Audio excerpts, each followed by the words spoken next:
So now we're going to talk about counters with JK flip-flops. So this is a 3-bit JK flip-flop, and that means it takes 3 flip-flops, and you're going to take these now. You will tie JK preset and clear all to 5 volts, making them high.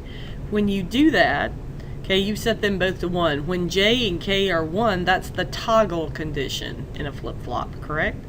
So as you look at that, then you can see here how that works. So you tie them both, you take Q, all right, and it gives you the output for your counting. And then it also feeds the next clock because this clock is triggered by a falling edge, so you run it to the opposite polarity for an up counter. Okay, and so this one would count from 0 to 7.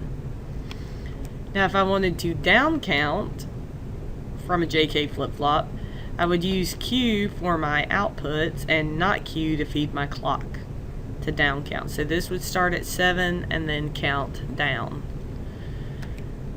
Alright, so this would be a asynchronous counter that's 3-bit, so it could count 0 to 8, but it's mod 6, meaning that we've used a combinational logic circuit to actually activate the reset. So we take the preset, okay, and tie them all high, 5 volts, meaning we'll never set all the Q's to 1, but we will set all the Q's to 0 here, okay, by resetting when this combinational logic is satisfied.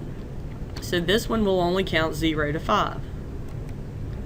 Alright, so the way you do it is you select up and down and what modulus you need.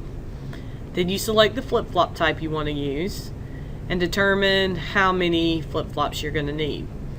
Then you do the limiting design on the logic if you want it to be less. So if you're using a 3-bit, you could go 0 to 7, but you could limit it at 4, you could limit it at 5, you could limit it at 6, okay?